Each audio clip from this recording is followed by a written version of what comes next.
The most dangerous lie in finance is that markets never sleep. They do sleep.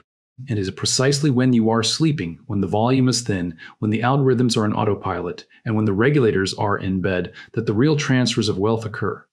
If you looked at your portfolio on Tuesday morning, January 27th, 2026, you saw a disaster. Silver, which had just shattered historical records to reach $117, had collapsed to $110 in a matter of hours. The mainstream financial press told you it was a technical correction. They told you it was index rebalancing. They lied. What happened between midnight and AM Eastern wasn't a correction, it was an execution. A data file leaked from the internal servers of the exchange has exposed the anatomy of the crime. This data, corroborated by independent analysts, reveals that 4 specific entities waited for the dead zone, that silent window between the close of Tokyo and the opening of London, to launch a coordinated assault on the price of silver. They didn't just sell, they weaponized the lack of liquidity. They dumped over 18,000 futures contracts into a vacuum, erasing $7 from the price and shattering the most critical breakout in half a century. We now know who they are. We know exactly how much they made. And most importantly, we know why they were terrified of letting the sun rise on a $117 silver price. To understand the magnitude of this attack, we have to reconstruct the crime scene. The setup began on Friday, when silver closed just under $116 in New York. Over the weekend, a frenzy of physical buying in Asia pushed the electronic markets higher. By Sunday night, the price had climbed to $117.67. This was uncharted territory, higher than the Hunt Brothers squeeze of 1980, higher than a 2011 peak. The market was in price discovery mode, seeking a new equilibrium. But at AM, the discovery ended, and the demolition began. The first wave came from an entity, coded as participant 009. In the institutional world, this code is widely associated with Citigroup Global Markets. In a span of just 6 minutes, this single entity unleashed 40,200 contracts. To put that in perspective, that is the paper equivalent of 21 million ounces of silver, roughly a month of global mine production dumped in the time it takes to brew a pot of coffee. The market, thin and groggy at midnight, collapsed instantly. The price fell from $117.67 to $116.04, but this was not a solitary liquidation. It was a tag team operation. At AM, as the market tried to stabilize, participant 015 entered the ring. This code links back to JP Morgan Securities. They didn't sell into the initial drop, they waited for the bounce, then hammered it with another 3,800 contracts. Another 19 million paper ounces flooded the order book. The price buckled again, falling to $114.21. By AM, the historic breakout was already bleeding out, but the attackers were far from finished. At AM, a third player emerged. Participant 379, a proprietary trading desk believed to be a subsidiary of Goldman Sachs, initiated the third wave. This is critical because proprietary desks trade the bank's own capital, not client orders. This wasn't a hedge fund panicking. This was a bank betting against the metal. They sold 2,900 contracts, driving the price down to $112.87. And then, the final blow. At AM, the exchange's own house account, the entity that is supposed to facilitate neutral trade, dumped the largest single order of the night, 7,100 contracts, 35.5 million ounces. The price capitulated, crashing to $110.56. In total, 6.1% of silver's value was erased in 4 hours. The timing was surgical. The attackers knew that during this specific window, the average trading volume is only 11,000 contracts per hour. By dumping 18,000 contracts, they overwhelmed the bid side by nearly double. There were no buyers, no Asian industrial giants, no London vaults, no New York speculators, just empty order books and algorithmic stop losses. It was a slaughter by design. But why? Why coordinate such a massive dump in the middle of the night? The surface narrative is convenient. Index rebalancing. It is true that silver's massive 147% rally in 2025 broke the weighting models of the Bloomberg Commodity Index. When one asset performs that well, index funds are forced to sell it to bring its portfolio weight back in line. Citigroup's own strategists had publicly broadcast that nearly $7 billion of silver would need to be sold in January to satisfy these rules. They announced the selling before it happened, effectively inviting the entire market to front-run the trade. However, index rebalancing is a passive, bureaucratic process. It does not require predatory, high-frequency dumping at AM on a Sunday night. The violence of this move suggests a much deeper motive. The banks weren't just rebalancing a portfolio, they were defending a solvency line.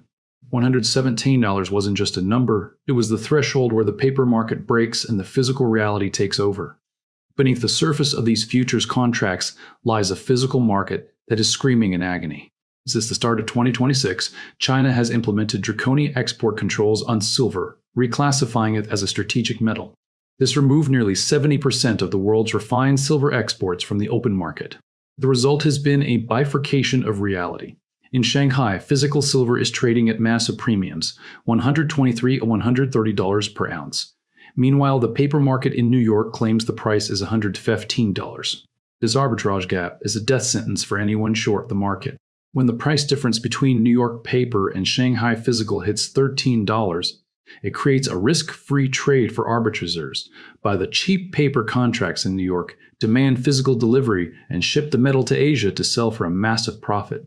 This trade drains the exchange's vaults, and the vaults are already running on fumes. In the week leading up to this attack, over 33 million ounces were withdrawn from the exchange's registered inventory, a staggering 25% depletion in 7 days. The banks saw the data. They saw the open interest piling up. They knew that if silver opened in Asia on Monday morning trading above 117,000, the arbitrage window would blow wide open. Traders would stand for delivery on thousands of contracts.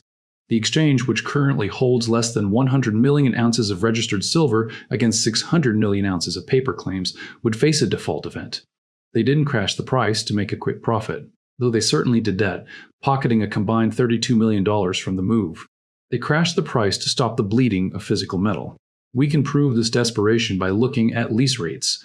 In a healthy market, the cost to lease silver is negligible, usually under 0.5%. Last week, lease rates spiked to 8%. An 8% annualized cost to borrow a metal that pays no dividend is insane. It only happens when institutions are desperate to get their hands on physical bars to settle immediate obligations. They are paying exorbitant fees to borrow metal just to keep the game going. Even after the price was smashed down to $110, lease rates remained above 7%. The price crash fixed the optics, but it didn't fix the shortage. The mechanics of the heist were brutal but effective. By triggering the crash in the illiquid overnight hours, the bank set off a cascade of margin calls. Retail traders and leveraged funds who were long silver woke up to find their positions liquidated by their brokers.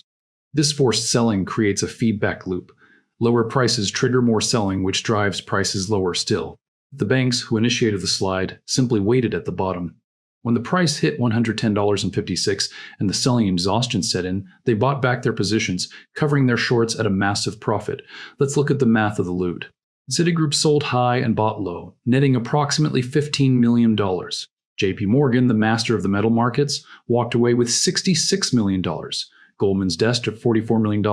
The house account cleared $87 million. The house account cleared $87 million. In total, over $200 million of value changed hands, stripped from the accounts of trend followers and deposited into the ledgers of the market makers. But while they won the battle for Monday morning, they are losing the war for the metal. The attack reveals a terrifying fragility. If the banks were confident in their ability to source silver, they would have let the market trade naturally. The fact that they had to intervene with such heavy-handed tactics proves they are cornered. They are fighting a structural deficit that cannot be printed away. Mine production is flat. Industrial demand from solar, EV, and AI sectors is exponential. And now the world's largest refiner, China, has closed its doors. The 600 million ounces of paper silver traded on the exchange are backed by a dwindling pile of less than 100 million ounces of real metal. That is a leverage ratio of 6-to-1. For every ounce in the vault, there are 6 people who think they own it. As long as those 6 people are happy trading paper receipts, the game continues. But when the price disparities get this large, people stop wanting receipts. They want the metal. And when 6 people show up to claim 1 ounce of silver, the price does not fall to $110. It goes vertical. The banks have bought themselves time. They have pushed the delivery crisis into February or March. They have shaken out the weak hands and reset the technical indicators. But they have not mined a single new ounce of silver. They have not reopened China's export lines. They have not reopened China's export lines. They have not reduced the solar industry's consumption. The structural shortage remains, and it is growing worse by the day. We are witnessing the divorce of price and value. The price is what the screen says a number manipulated by high-frequency trading and leverage. The value is what the physical market dictates, a reality of scarcity and strategic hoarding. Right now, the screen says $110. The physical market in Tokyo and Shanghai says $130, and Quarantine says $130. History tells us that eventually the paper market always collapses into the physical price. The spread cannot exist forever. For the individual investor, the message is stark. The volatility you are seeing is not noise. It is the thrashing of a dying system. The $110 price tag is a gift, a temporary illusion created by entities that need to cover their own exposure. They want you to sell. They want you to look at the chart, see the crash, and believe the bull market is over. They want your silver because they know exactly what it is worth. The rebalancing window closes in 4 days. If the selling pressure evaporates and silver reclaims the $115 level, the attack will have failed. The physical buyers will return, the delivery demands will resume, and the vaults will continue to drain. Watch the lease rates. Watch the Shanghai premium. These are the true signals in a sea of noise. The heist at AM was a tactical victory for the banks, but it was a strategic blunder. By revealing their hand, they have shown the world just how little silver is actually left.